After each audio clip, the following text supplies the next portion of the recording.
¿Qué sucede cuando una ciudad que no ha sido tocada por la guerra en 80 años de repente ve llover fuego de su propio cielo? Durante décadas, Moscú se mantuvo tras capas de acero y orgullo, intocable, inalcanzable, protegida por sistemas multimillonarios y el mito de la invencibilidad. Su gente vivía como si la guerra fuera algo lejano, algo que les sucedía a otros. Pero en una fría noche de 2024, esa ilusión no solo se quebró, sino que se hizo añicos. Esta no es una historia sobre quién tiene razón o quién no. Cuando drones del tamaño de motocicletas vuelan cientos de kilómetros sin ser detectados. Cuando la coordinación reemplaza a la fuerza bruta. Cuando una capital construida sobre el poder se encuentra mirando las llamas que se alzan de sus propias calles. Esta noche recorrimos una de las operaciones militares más complejas del siglo XXI. Una campaña que se adentró en territorio ruso, convirtió el Mar Negro en un campo de batalla y llevó la guerra a las puertas del mismísimo Kremlin. Y todo empezó con un silencio que no duraría. Si quieres ver más vídeos como este, dale a me gusta, suscríbete y activa las notificaciones. Esto ayuda mucho al crecimiento del canal. Ahora, volvamos al momento en que todo cambió. Son las 2:17 de la madrugada. En lo profundo de las bases aéreas ucranianas ocultas, la noche se siente engañosamente tranquila. Entonces, sin previo aviso, el silencio se desvanece. Drones de largo alcance cobran vida, sus pequeñas hélices cortando la oscuridad. Al mismo tiempo, cohetes de alta velocidad y misiles de crucero despegan desde posiciones a lo largo del río Dnieper. No se trata de un ataque aleatorio. Es un asalto multicapa cuidadosamente diseñado, cuyo objetivo es romper la línea de defensa delantera de Rusia en Belgorod, la última gran barrera antes de Moscú. En cuestión de segundos, la quietud desaparece. Lo que viene a continuación cambiará la forma en que la gente entiende el combate moderno. La primera oleada cruza la frontera volando a apenas 30 metros del suelo. Los drones ucranianos de largo alcance sobrevuelan ríos y valles, invisibles para los radares. Al mismo tiempo, misiles de alta velocidad zumban a casi 3 veces la velocidad del sonido, impactando las estaciones de radar rusas y los puestos de alerta temprana en las afueras de Belgorod. Las pantallas se oscurecen. Los operadores se congelan. La mirada de Rusia a lo largo de la frontera acaba de quedar cegada. En tierra, los blindados pesados avanzan. Los tanques avanzados avanzan a más de 65 kilómetros por hora, sus potentes cañones desgarrando la noche con una precisión atronadora. Cada disparo está calculado. Puestos de mando, depósitos de municiones, posiciones de artillería atrincheradas, todo estalla en bolas de fuego. Los vehículos de infantería los siguen de cerca, enviando soldados a las brechas abiertas por los tanques. Los rusos responden con rapidez. Columnas de tanques y vehículos blindados de modelos antiguos surgen de los distritos del sur de Belgorod, decididas a detener el avance. Pero las fuerzas ucranianas ya han preparado el campo de batalla. Minas antitanque acechan los accesos, detonando con una fuerza brutal que destroza los vehículos de vanguardia. Les siguen misiles antitanque, impactando a los supervivientes mientras se extiende la confusión. Al amanecer, enormes columnas de humo se elevan miles de metros sobre Belgorod. El centro logístico de vanguardia de la ciudad está paralizado. Depósitos de combustible en llamas, vías ferroviarias destrozadas. Para Ucrania, la primera puerta de entrada al interior de Rusia está abierta de par en par. Las llamas de Belgorod aún iluminan el horizonte mientras Ucrania avanza con mayor fuerza. Con el centro de primera línea de Rusia destrozado, surge el siguiente objetivo. Voronezh, una extensa ciudad industrial a 320 kilómetros al norte, una arteria vital que alimenta el esfuerzo bélico de Moscú. Desde el cielo, aviones de combate ucranianos surcan la noche a gran altitud, con las alas cargadas de munición guiada con precisión. Al acercarse a Voronezh, las bombas caen libremente, guiadas por navegación satelital con precisión milimétrica. Segundos después, Enormes tanques de almacenamiento de petróleo estallan, lanzando torres de llamas a 150 metros de altura. Las ondas expansivas destrozan ventanas en barrios enteros. El resplandor es visible a kilómetros de distancia. Es el tipo de ataque que ninguna propaganda puede ocultar. Pero Rusia no se queda de brazos cruzados. Desde las profundidades del Mar Negro, un submarino lanza misiles de crucero, rumbo al norte a casi 965 kilómetros por hora. En cuestión de minutos, suenan las alarmas en las posiciones ucranianas. Sin embargo, las baterías de defensa aérea están listas. Con el radar fijado, los interceptores ascienden a toda velocidad a más de 4 veces la velocidad del sonido, chocando de frente con los misiles. Explosiones en el aire iluminan el cielo, fragmentos que llueven inofensivamente sobre campos vacíos. Ucrania ha amortiguado el contraataque. Más cerca del suelo, la batalla se vuelve despiadada. En la autopista M4, la principal ruta de suministro de Rusia a Moscú, convoyes de camiones y vehículos blindados avanzan con estruendo hacia el norte, con sus faros cortando la oscuridad. Entonces comienza el zumbido. Al principio, pequeño, casi insignificante, hasta que se convierte en un enjambre mortal. Drones suicidas descienden en picado a 190 kilómetros por hora, cada uno con varios kilos de explosivos. Uno tras otro, se estrellan contra camiones de combustible, transportes de municiones y escoltas blindados. Las explosiones se extienden por la autopista como fichas de dominó. El fuego envuelve vehículo tras vehículo hasta que la carretera se convierte en un corredor de destrucción. Al amanecer, Voronezh está irreconocible. Los depósitos de petróleo arden sin control, los depósitos de municiones detonan en cadena, y la autopista M4 está llena de acero retorcido y escombros ennegrecidos. La línea de reabastecimiento de Rusia a Moscú ha sido cortada, su arteria logística sangra en llamas. Para Ucrania, el ataque es más que táctico, es estratégico. Con Belgorod paralizada y Voronezh en llamas, Moscú se encuentra cada vez más aislada. Voronezh arde en la noche, sus depósitos y convoyes reducidos a escombros. Pero Rusia, humillada en su propio suelo, no puede permanecer en silencio.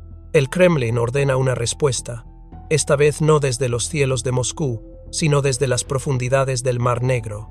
Bajo las olas, un submarino ruso se desliza silenciosamente, con sus tubos portamisiles cargados con misiles de crucero.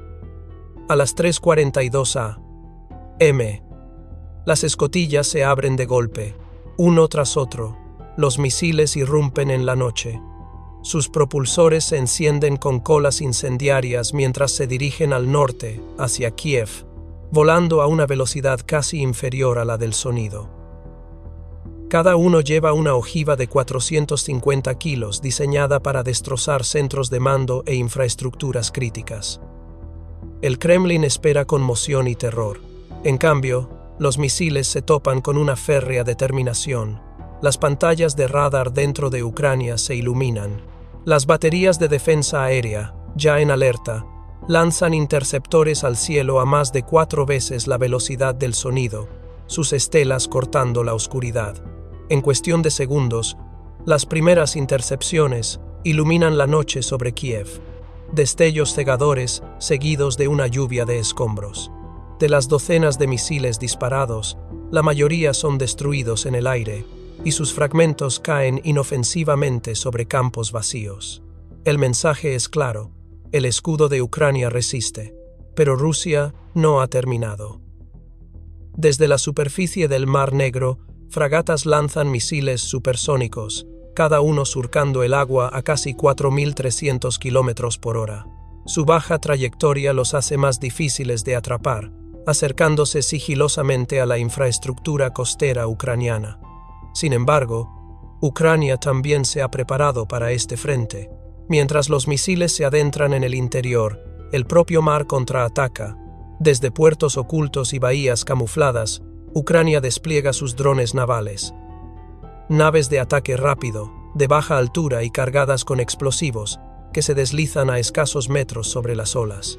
Se acercan a las fragatas rusas a 50 nudos, sorteando el fuego defensivo. Al mismo tiempo, los misiles antibuque retumban desde sus lanzaderas, dirigiéndose hacia la flota enemiga. Atrapada entre los drones desde abajo y los misiles desde arriba, la formación naval rusa se fractura. Una fragata vira violentamente, chocando con otra al impactar la ojiva de un misil contra su casco. Las llamas estallan en la cubierta, y los marineros se apresuran mientras explosiones secundarias iluminan el mar nocturno. Mientras tanto, un dron naval da en el blanco, embistiendo la popa de una corbeta y detonando en una imponente nube de agua y fuego. Al amanecer, el Mar Negro rebosa de humo y escombros. La represalia rusa no ha logrado quebrar las defensas de Ucrania y en el proceso se ha abierto un nuevo frente. La guerra ya no se limita a tierra y aire. Se ha convertido en una batalla por el control del mar. Para Moscú, el coste es evidente. Cada ataque para reafirmar su dominio reduce sus fuerzas, mientras que Ucrania se vuelve más audaz. El Mar Negro aún arde con los restos de los barcos rusos cuando Ucrania desplaza la lucha tierra adentro. El choque naval ha hecho más que dañar el acero. Ha obligado a Rusia a dividir sus fuerzas, debilitando sus defensas. Y en ese momento de desconcierto, Ucrania prepara la siguiente fase: el largo camino hacia Moscú. A las 4:28 a.m., la primera oleada de drones de largo alcance cruza la frontera. Cada uno lleva entre 40 y 45 kilos de explosivos, con sus pequeños motores zumbando justo por encima de las copas de los árboles.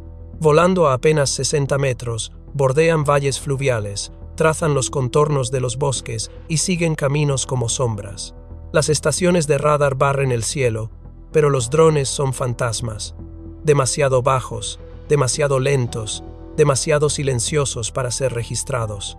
Durante cientos de kilómetros, se mueven hacia el norte sin ser vistos, con sus puntos de referencia calculados con precisión quirúrgica. Pero los drones son solo una parte del asalto. Desde el cielo, misiles de crucero avanzan a casi 965 kilómetros por hora, con sus objetivos. Bases aéreas rusas cerca de Tula, a solo 160 kilómetros al sur de Moscú. En cuestión de segundos, los refugios reforzados se abren y las bolas de fuego consumen pistas y depósitos de combustible. Más importante aún, los ataques dejan en tierra a los escuadrones de cazas rusos. Los aviones que podrían haber interceptado las oleadas entrantes nunca despegan. Mientras tanto, en tierra, los guerreros de la sombra ucranianos avanzan. Unidades de fuerzas especiales se deslizan en la noche, atacando profundamente tras las líneas enemigas. Su misión no es la destrucción, sino el silencio. Cerca de Tula, se infiltran en estaciones repetidoras y centros de fibra óptica, colocando cargas a lo largo de los cables de comunicación militares rusos. A las 5:12 a.m., las detonaciones destrozan la red. En un instante, sectores enteros quedan a oscuras. Los comandantes gritan en radios sin señal, las órdenes se pierden en la estática. Durante un breve pero crítico lapso de tiempo, Rusia está ciega. El efecto es asfixiante. Los drones avanzan sin control. Los misiles impactan en los aeródromos. Las explosiones recorren las carreteras. Y los comandantes rusos, incapaces de coordinarse, solo pueden reaccionar fragmentadamente. Cada movimiento llega demasiado tarde. Toda defensa se fractura antes de formarse. Esto es más que potencia de fuego. Es una coreografía. Aire, tierra y ciberespacio se entrelazan en una ofensiva implacable. Cada ataque alimenta al siguiente. Cada éxito abre la puerta a otro golpe. El mensaje de Ucrania es inequívoco. Moscú ya no está protegida por la distancia ni por el mito de la invulnerabilidad. Cada valle, cada bosque, cada río se ha convertido en una vía de guerra. Al amanecer, el camino a Moscú está abierto. Y por primera vez en generaciones, la capital de Rusia se enfrenta a lo impensable. Una guerra que ha traspasado todas las fronteras y ahora la oprime. Apenas han dejado de resonar los ataques cerca de Tula cuando los drones avanzan. Sus rutas de vuelo se curvan hacia el norte, rozando ríos y bosques hasta que las luces de Moscú parpadean en el horizonte. Durante décadas, la capital ha estado rodeada de anillos concéntricos de defensa aérea, baterías de misiles avanzadas, lanzadores en los tejados, radares que se extienden cientos de kilómetros. Los generales rusos se jactaban de que la ciudad era intocable. Ahora, de madrugada, esa ilusión está a punto de derrumbarse. A las 5:41 a.m. Las alarmas suenan por toda la ciudad. En los bloques de pisos y los tejados del gobierno, los sistemas de defensa se activan, con sus cañones apuntando hacia el cielo. El fuego trazador rasga la oscuridad, rayas verdes y rojas arañando la noche. Los misiles se lanzan en ráfagas ensordecedoras, y sus columnas de humo iluminan distritos enteros como un falso amanecer. Algunos drones son destrozados en el aire. Sus fragmentos llueven sobre calles vacías. Pero no todos. Varios se abren paso entre el caos. Un dron atraviesa el distrito sur antes de estrellarse contra un depósito de combustible. La explosión lanza una bola de fuego de cientos de metros de altura. Otro impacta contra las torres de cristal del centro financiero de la ciudad de Moscú.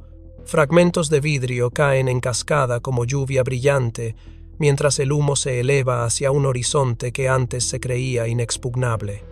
Los cazas rusos despegan demasiado tarde. Los aviones se lanzan al cielo, pero la coordinación falla debido a las comunicaciones aún dañadas por ataques anteriores. Los pilotos no tienen objetivos claros ni un mando unificado. El resultado es confusión. Aviones sobrevolando una ciudad en llamas, persiguiendo sombras mientras más drones pasan zumbando bajo ellos. Para los moscovitas de a pie, es una noche como ninguna otra en la memoria reciente.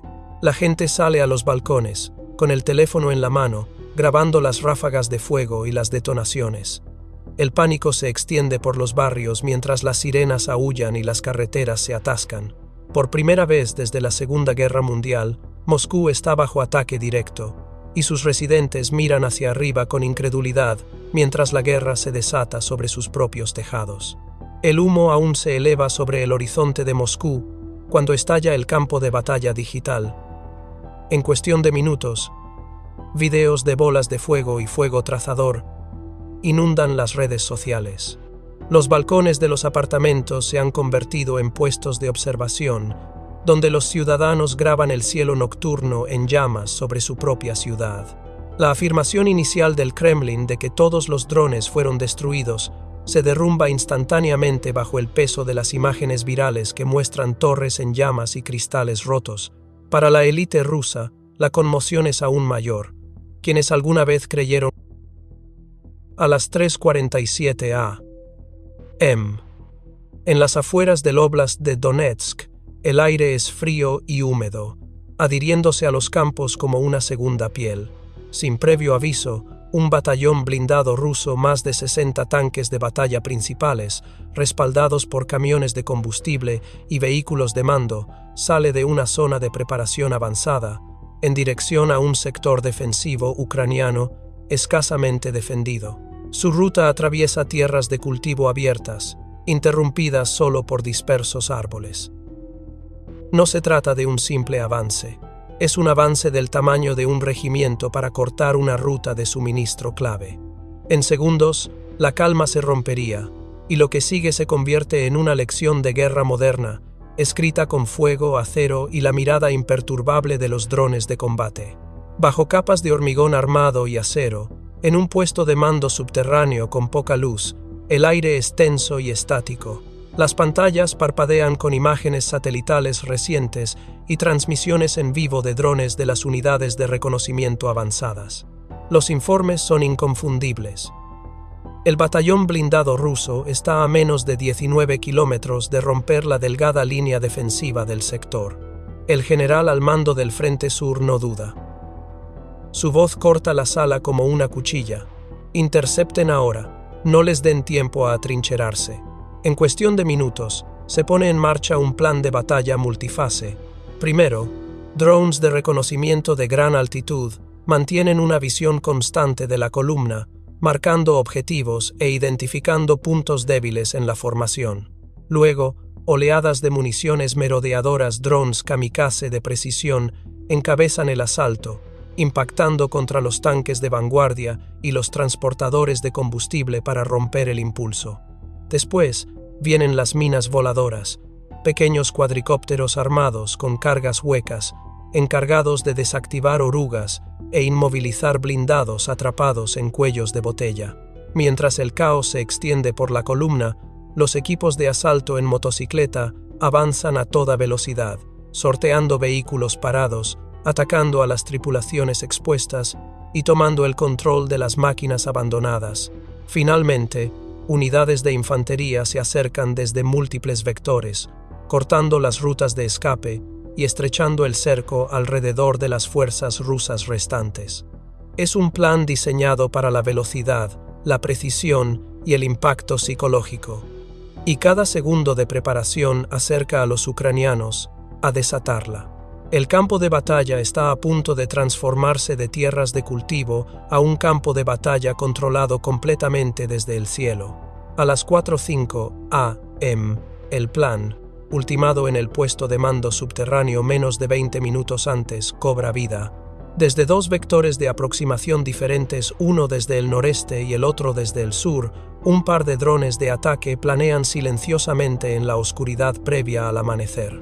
Muy por encima de las líneas de árboles, sus ópticas infrarrojas dibujan nítidas siluetas de la formación rusa, localizando los puntos más críticos de la columna blindada, vehículos de mando y camiones cisterna.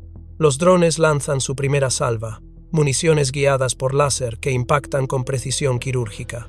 La primera explosión destroza un camión cisterna, provocando un geyser de fuego y humo a cientos de metros de altura. La segunda destroza otro camión cisterna, cuyos restos en llamas se extienden por la carretera y bloquean la mitad de la columna.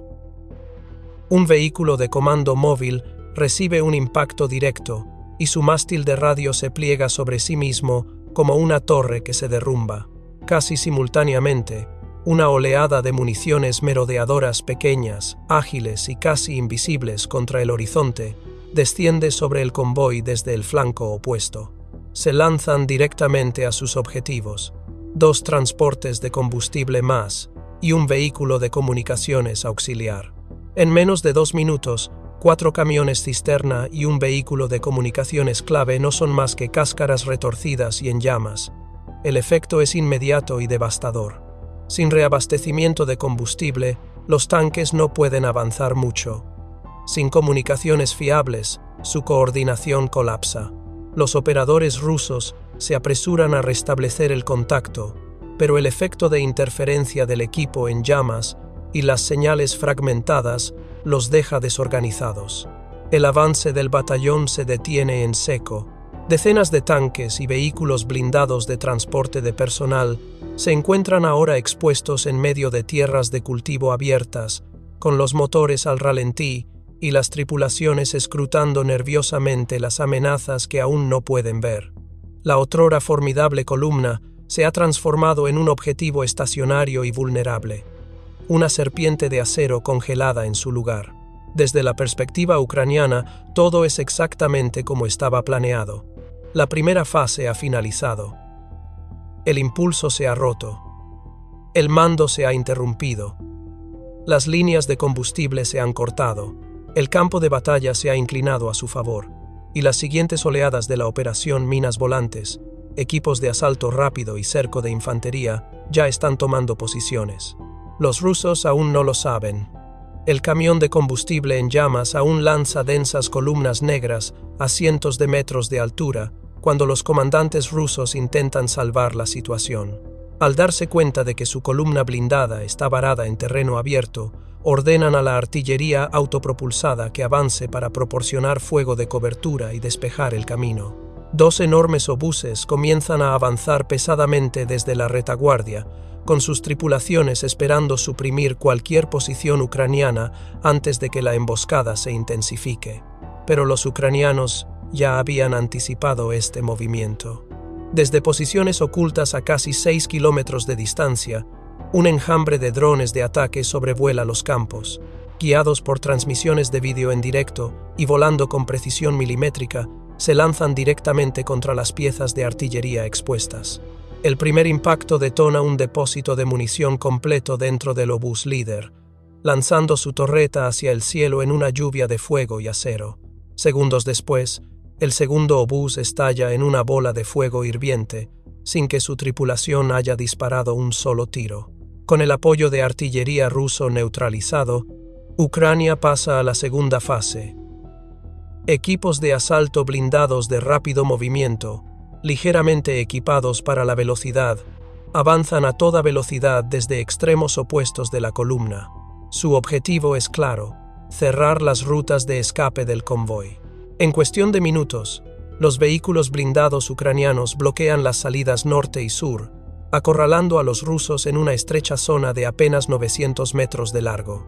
Las tripulaciones rusas atrapadas intentan reposicionarse, pero el desorden de los ataques con drones anteriores las deja confundidas y vulnerables.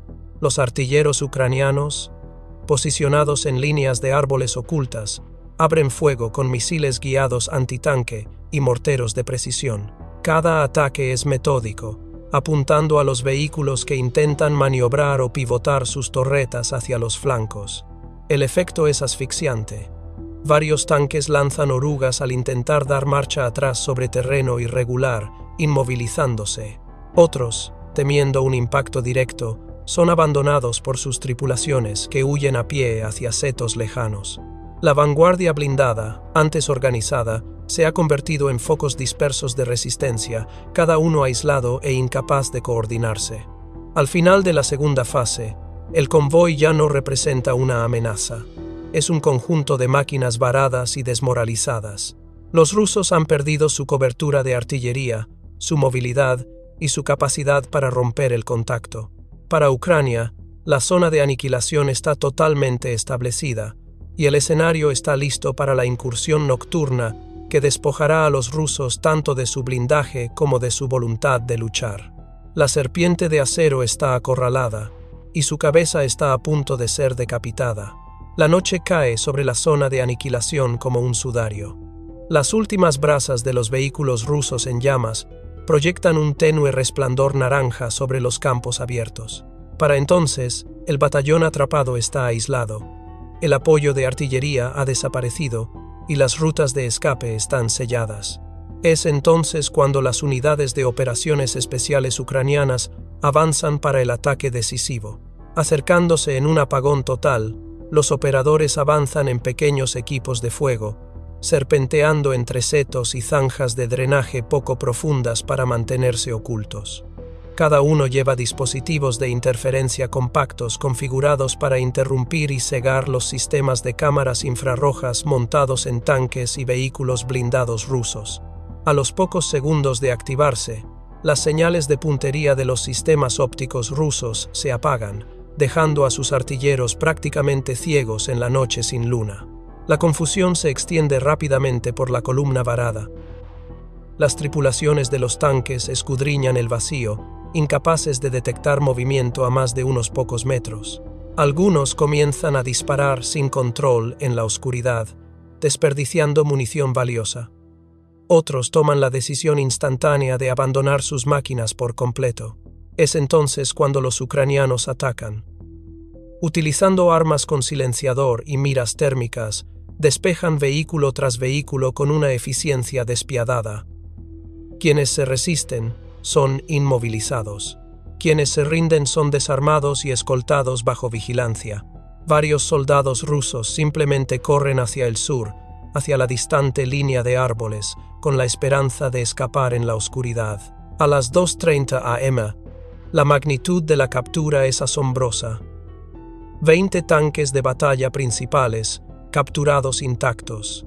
Muchos aún tienen sus cañones principales cargados, los tanques de combustible llenos y el equipo de comunicaciones operativo. Es como si las tripulaciones se hubieran marchado a mitad de la misión, dejando atrás máquinas que valen millones de dólares cada una.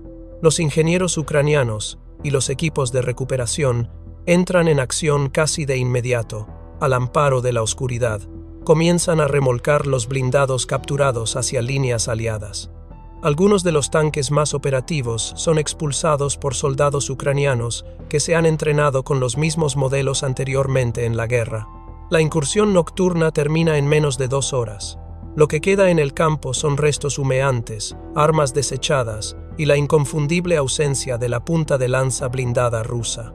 El campo de batalla que comenzó el día como una amenaza para el flanco sur de Ucrania es ahora un cementerio de acero, y Ucrania posee las llaves de cada tanque que vale la pena salvar.